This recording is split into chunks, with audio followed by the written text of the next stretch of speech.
In the long, dark histories of submarine warfare, there is one rule that was never meant to be broken. You do not fight a destroyer. A submarine is a phantom, a ghost in the water. It hunts the slow, lumbering cargo ships and tankers that are the lifeblood of an enemy's war machine. But the destroyer is the wolf. It is fast, it is lethal, and it was built for one purpose: to hunt the hunter. In the Second World War, for an American submarine to be caught by a Japanese destroyer was in most cases a death sentence. Between December 1941 and the spring of 1944, Japanese destroyers had successfully sunk 14 American submarines in combat. In that same period, the number of Japanese destroyers sunk by an American sub, while both were actively engaged in a fight, was 0. The math was simple. A destroyer could race along at 35 knots. A submerged submarine running on batteries struggled to reach 9. The destroyer had sonar and was loaded with depth charges. The submarine had to hide, blind and silent. The doctrine was clear. If a destroyer finds you, you dive deep, you rig for silent running, and you pray. But in 1944, one man decided to rewrite the rules. His name was Commander Samuel Dealey. And he didn't just fight the wolf. He hunted it. What he and his 79 men did in just 4 days was so unbelievable that it not only shocked the Imperial Japanese Navy to its core, it changed the entire course of the war in the Pacific. This is the story of the USS Harder, the destroyer killer. To understand what Samuel Dealey did, you first have to understand the man himself. He was 37 years old, a 1930 graduate of the Naval Academy. He was quiet, unassuming, and wore spectacles. But beneath that calm exterior was a core of pure steel, forged under the command of the legendary William "Mush" Morton, the skipper of the USS Wahoo. Dealey had been Morton's executive officer, and he learned from the best. He learned that aggression, surprise, and absolute audacity were weapons just as powerful as any torpedo. By 1944, Dealey had his own command, the Gato-class submarine USS Harder. On his 4th war patrol, he put those lessons into practice in a way that left the Navy stunned. On April 13, 1944, near the island of Guam, the Harder was hunting a convoy when an escort, the Japanese destroyer Ikazuchi, spotted her. The Ikazuchi turned and charged at flank speed, intent on ramming or depth-charging the submarine into oblivion. Every man in Harder's conning tower expected the order to dive. Instead, Dealey ordered, "Flank speed ahead. Make ready the bow tubes." He was charging straight at the destroyer. This was a tactic so reckless it was barely even a theory. It was called the down-the-throat shot. You fire your torpedoes directly into the face of the charging enemy, and then, at the last possible second, you crash dive and pray you get deep enough to pass under his keel. If your torpedoes miss, the destroyer is in the perfect position to drop its depth charges directly on your position.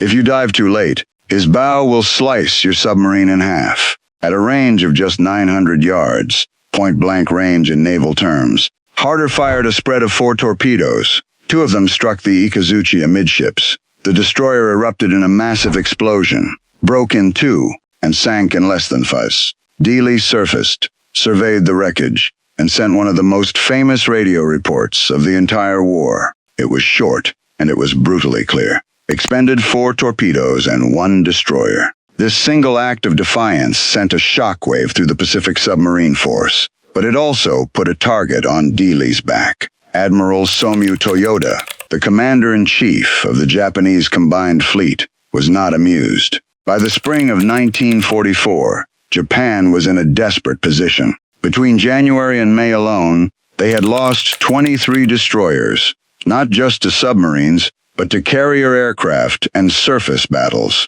These ships were the irreplaceable sheepdogs of the fleet, the only vessels fast enough to protect Japan's carriers and battleships from American submarines. Toyota was gathering every ship he had for one last massive gamble. It was called Operation Ego, a plan to lure the American invasion fleet into the Philippine Sea and annihilate it in one Tanikaze, the decisive battle that Japanese naval doctrine had dreamed of for decades. To do this, he concentrated the entire Japanese mobile fleet at a remote forward anchorage called Tawi-Tawi in the Sulu archipelago.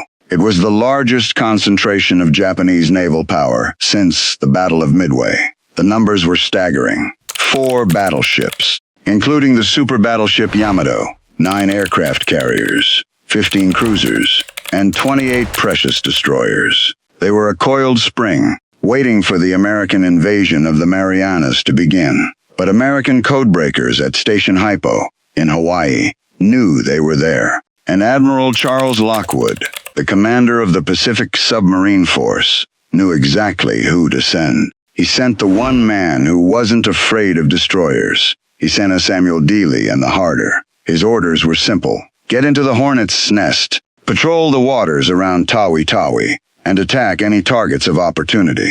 For 9 agonizing days, Harder operated completely undetected, slipping between Japanese patrols, charting the fleet's movements. Dealey was a phantom, just miles from the most heavily guarded anchorage on Earth. Then his luck ran out. At 0300 on June 6, 1944, the same day Allied troops were storming the beaches in Normandy, a Japanese patrol plane flying in the dark spotted the faint feather of Harder's periscope wake. The alarm was sounded. The hunt was on. Within an hour, 3 destroyers, the Minazuki, Hayanami, and Tanikaze, were detached from the fleet with one simple order: find and kill the American submarine. At 0647, as the first light of dawn streaked the sky, Commander Dealey stood in the conning tower, his eye pressed to the periscope. He watched as the 3 destroyers cut through the water, coming right for him. He was 37 years old. This was his 5th war patrol. He had already destroyed 18 enemy ships, but now 3 of the deadliest ships in the Japanese Navy were hunting him simultaneously. Dealey studied the lead destroyer, the Minazuki. She was about 1,300 tons of gray steel, armed with 4 5-inch guns, and closing fast, zigzagging, to throw off a torpedo solution. Behind her, the other 2 destroyers were spreading out, a classic search and destroy pattern designed to box the submarine into a kill zone. Every man in Harder knew the book. They were supposed to run. They were supposed to dive to 400 feet and pray the sonar operators were having a bad day. But Dealey had no intention of running. He swung Harder's bow and pointed it directly at the charging Minazuki. Make ready the bow tubes, he ordered. The range closed. 1,500 yards, 1,200 yards. The sonar pings from the Minazuki were now a frantic, high-pitched clang-clang. Clang that every man in the boat could hear through the hull. The destroyer knew where they were. Range, 1,100 yards. The fire control officer called out. The time to collision was just 96 seconds. Dealey was calm. He was waiting for the Minazuki to commit. At 750 yards, less than half a mile, the destroyer was so close, Dealey could see the bone in her teeth, the white bow wave she was pushing. Fire 2, fire 3. 3 Mark 18 electric torpedoes sped silently toward the target. Take her down, 300 feet, all ahead full.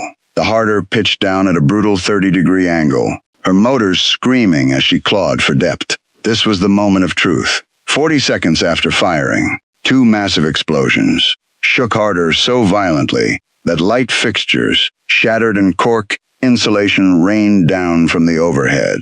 Then a third shattering blast lifted the submarine's stern 6 feet out of the water before slamming it back down, throwing men off their feet. Dealey brought the boat back to periscope depth, where the Minazuki had been. There was nothing but a column of black smoke, debris, and a spreading oil slick. The destroyer had been broken in half. She was gone, but this was no time to celebrate. The other 2 destroyers, the Hayanami and Tanikaze, were now racing away, not toward him but away, dropping depth charges at random in a panic. They clearly believed they had stumbled into a whole wolf pack of American submarines, not a single audacious attacker. Dealey let them go. He slipped away into the deep. 1 hunter was dead.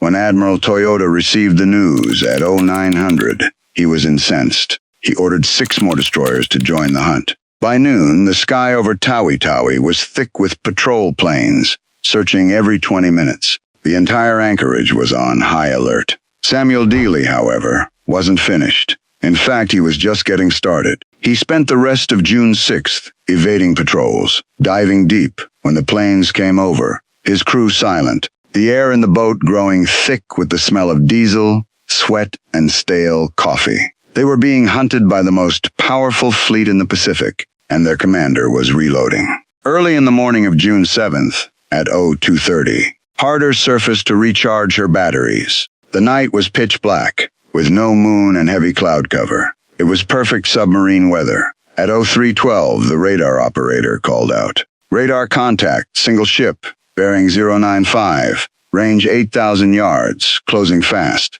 Dealey was on the bridge in an instant. The contact was moving at 28 knots. There was no question.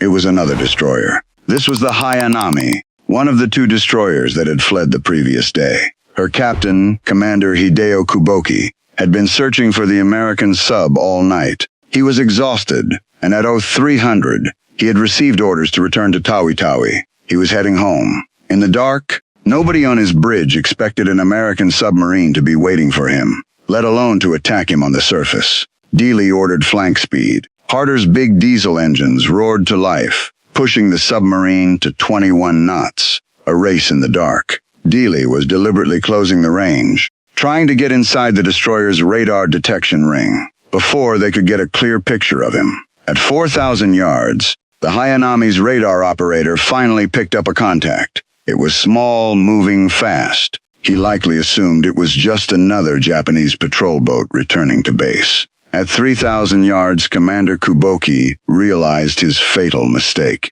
That wasn't a patrol boat. It was an American submarine, and it was attacking him. He ordered flank speed and a hard turn to ram, but it was too late. Up periscope. Standing on the open bridge, Dealey gave the firing order. Fire 1, Fire 2, Fire 3, Fire 4. From 2,300 yards, 4 torpedoes leaped from Harder. 2 of them struck the Hayanami's starboard side, right near the aft magazine. The resulting explosion was catastrophic. The ship rolled over 90 degrees, her propellers still spinning uselessly in the air, and she sank stern first. Commander Kuboki and 147 of his sailors went with her. Dealey gave the order, crash dive. He knew that patrol planes would be overhead within minutes. He had just sunk 2 Japanese destroyers in less than 24 hours, right on the doorstep of their main fleet anchorage. The Imperial Japanese Navy wasn't just hunting him anymore. This was personal. Admiral Toyota was furious. He was now facing a crisis. 2 destroyers gone, sunk by the same submarine. This was not just a nuisance. It was a profound humiliation and a critical loss of his anti-submarine screen. He immediately pulled 8 more destroyers from convoy escort duty, ships that were desperately needed to protect his tankers and transports, and organized them into dedicated hunter-killer groups. Their only mission: find and destroy the American submarine at Tawi-Tawi. Every Japanese destroyer captain in the area received the same orders: maximum aggression, no retreat, kill that submarine. Samuel Dealey knew the hornet's nest was well and truly stirred. Sane commander would have taken his 2 victories and left the area at high speed. But Dealey was not a sane commander. He was a hunter. On June 8th, he took Harder south toward the Cebutu Passage. This was the narrow, deep water strait between Tawi-Tawi and Borneo. It was the main shipping lane, and Dealey knew that Japanese destroyers would be patrolling it heavily. He wanted to see just how many stinks before they finally figured out what he was doing. At 1400 hours, the lookouts spotted them. Smoke on the horizon, 2 ships. It was the Tanikaze, the 3rd destroyer from the original hunting party, along with an unidentified escort. They were steaming in formation at 25 knots, sweeping the passage. Dealey submerged and began his approach. For 90 long minutes, he just watched. He studied their movements. He saw they were following a predictable zigzag pattern, changing course every 8 minutes. This was sloppy. It gave him a window, maybe 30 seconds after each turn, to set up and fire. So he positioned Harder directly in their path, raised periscope, and waited. At 16:30, right on schedule, the Tanikaze turned toward Harder's position. Range, 3,000 yards, Dealey said, his voice calm. Come 2,500 yards, 2,000, 1,500. The Tanikaze was so close her bow filled the periscope's view. At 1,200 yards, Dealey gave the order. Fire 1, Fire 2, Fire 3, Fire 4. He fired a wide spread. with 17-second intervals between each torpedo to make sure one of them hit. The first torpedo missed, running just ahead of the bow, but the second struck the Tanikaze right near the bridge. The third torpedo hit just seconds later, detonating the forward magazine. The explosion was so massive that the crew inside Harder, deep underwater, heard it clearly, a deep, crunching whump that vibrated through their bones. The Tanikaze's entire bow section was separated from the main hull, and both pieces sank in less than 3 minutes. The escort destroyer, seeing its partner disappear in a ball of fire, went berserk. It immediately turned and charged Harder's position, dropping depth charges as it came. "Take her deep, 400 feet, Dealey commanded. The depth charges exploded overhead, shaking the submarine violently, but they were dropped in panic, not with precision. They caused no serious damage. After 40 minutes of this, the lone destroyer, likely fearing it was next, gave up the hunt and withdrew to rescue survivors. 3 destroyers, 3 days. The news hit Admiral Toyota's flagship like a physical blow, as the Japanese were now calling this lone submarine, had struck again. Toyota was about to make a decision that would change the entire course of the Battle of the Philippine Sea. But first, Samuel Dealey had one more destroyer to sink, and this time he was going to do it in broad daylight, with 2 other Japanese destroyers watching. On June 9th, at 0500, Dealey brought Harder to periscope depth, just 12 miles southwest of the Tawi-Tawi anchorage. What he saw made every man in the conning tower hold his breath. Dead ahead, steaming in a perfect line of breast formation, were 4 Japanese destroyers. They weren't transiting, they were actively hunting. Their sonar was pinging so loudly that Harder's sound operator could hear it clearly without his headphones. This was the hunter-killer group, sent specifically for him. Dealey checked his torpedo status. He had 8 torpedoes remaining, 4 destroyers. This meant he would get maybe 1 shot before all 4 of them converged on his position and buried him under an avalanche of depth charges. He studied their formation. The lead destroyer on the end was zigzagging aggressively. The 3rd and 4th destroyers were also moving erratically, but the 2nd destroyer in the line, for some reason, was maintaining a steady course. That was his target. At 0612, the 2nd destroyer turned directly toward Harder's position. It was a routine turn in her search pattern, but it sealed her fate. Range, 4,000 yards. Dealey waited. 3,000 yards. The sonar pings were deafening. 2,500 yards. At 1,800 yards, Dealey spoke, "Fire 1, fire 2, fire 3. He didn't fire his usual spread of 4. He needed to save his torpedoes. He was betting everything on this one shot. All 3 torpedoes struck the destroyer's port side within 5 seconds of each other. The ship didn't just explode, it disintegrated. The blast was so violent that debris, chunks of the deck, guns, pieces of the superstructure, flew 300 feet into the air. The ship rolled over and was gone in 90 seconds. The other 3 destroyers, witnessing this, reacted with absolute fury. They immediately converged on Harder's last known position. "Emergency deep 500 feet, Dealey roared. The Harder nosed over and plunged. Depth charges began exploding overhead almost immediately, 23 of them in the first 10 minutes. The explosions were bone-jarring. The lights in the submarine went out, and the dim red emergency lighting kicked in. The hull plates groaned and popped under the immense pressure, a sound the crewmen called the bends. A pipe burst in the forward torpedo room, spraying high-pressure seawater across the deck. But the crew was silent. They were veterans. They moved in the dark, repairing the damage, while the world outside their thin steel hull was nothing thunder. For 2 solid hours, the 3 destroyers hunted them. They crisscrossed the spot, dropping charge after charge. But Dealey was just as good at evasion as he was at attacking. He kept Harder deep and silent, anticipating their moves, until finally the destroyers gave up. They likely assumed the submarine had been destroyed by the sheer volume of their attack. At periscope depth, the sea was empty. 4 destroyers sunk in just 4 days. Dealey wasn't thinking about his success. He was thinking about his fuel gauges. Harder had burned through 60% of her diesel reserves. She had 5 torpedoes left, but she could only stay on station for maybe 3 more days. While Dealey was checking his fuel, the report of the fourth sinking reached Admiral Jisaburo Ozawa, the commander of the mobile fleet, who was still at Tawi-Tawi.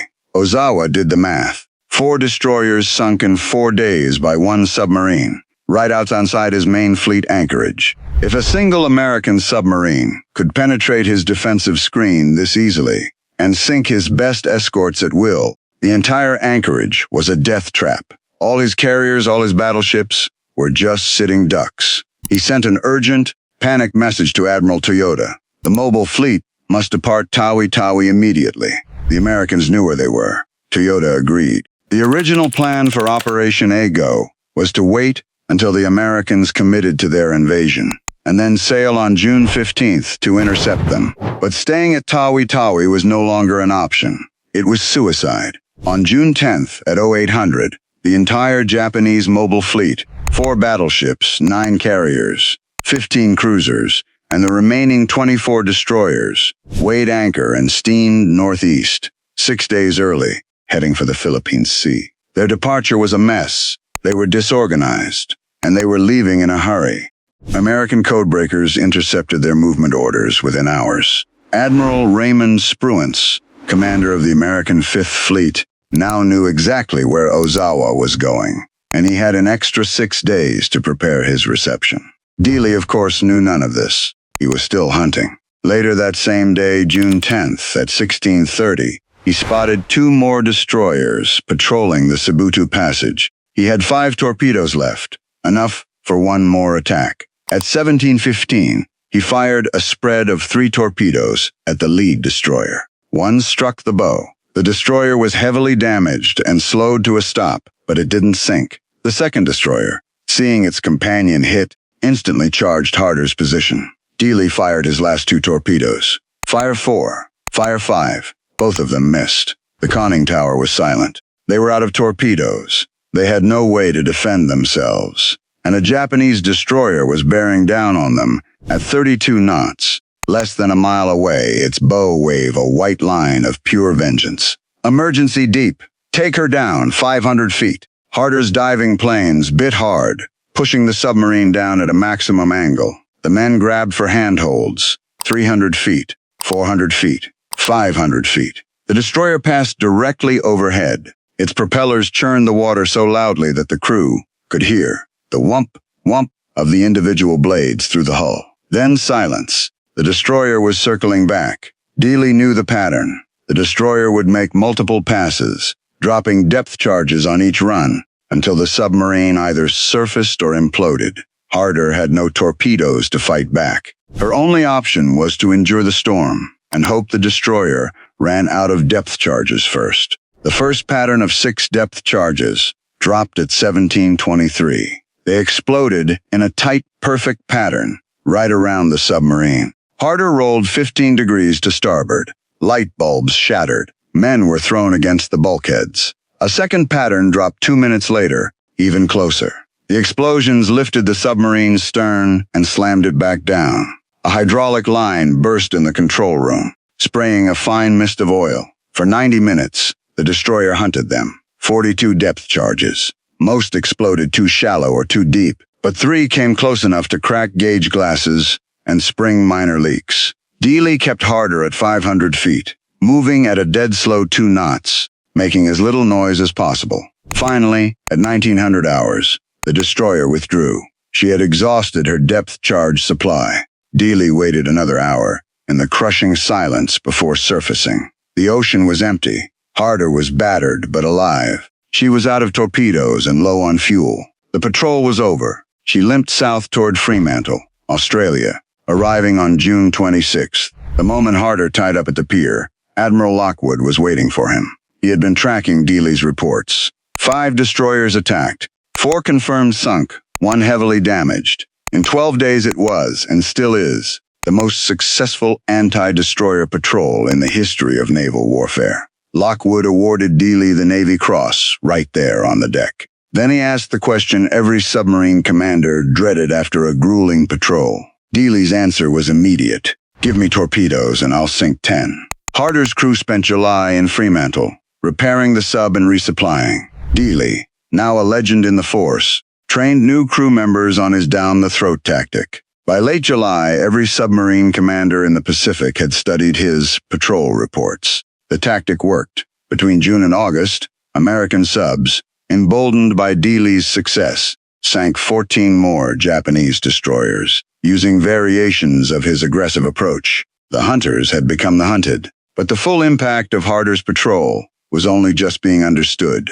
The Battle of the Philippine Sea began on June 19th, just 9 days after Dealey sank his fourth destroyer. Because Admiral Ozawa's fleet had been forced to leave Tawi-Tawi 6 days early, his entire battle plan collapsed. His fleet scattered and disorganized. His reconnaissance planes had burned through their fuel reserves during the hasty departure and couldn't find the American fleet. His destroyers were still regrouping. His supply ships were 3 days behind schedule. When American carrier aircraft found Ozawa's fleet, the Japanese were completely unprepared. The result was a slaughter. American pilots, facing disorganized and undermanned Japanese air patrols, shot down 376 Japanese aircraft, while losing only 30 of their own. They called it the Great Marianas Turkey Shoot. American submarines, including the Kavala and the Albacore, sank 2 of Ozawa's largest carriers, the Shokaku and the Taiho. American planes sank a third, the Hayo. The Imperial Japanese Navy lost 75% of its carrier air groups in 2 days. It was a blow from which they would never recover, and it all happened because one submarine commander, Samuel Dealey, was aggressive enough to sink 4 destroyers in 4 days, convincing the Japanese that their fortress at Tawi-Tawi was a death trap. Admiral Lockwood, in his post-war memoir, called Harder's Fifth Patrol the single most strategically important submarine operation of the entire Pacific War. On August 5, 1944, Harder departed Fremantle for her 6th war patrol. She was assigned to a 3-submarine wolf pack with the USS Harder and the USS Harder.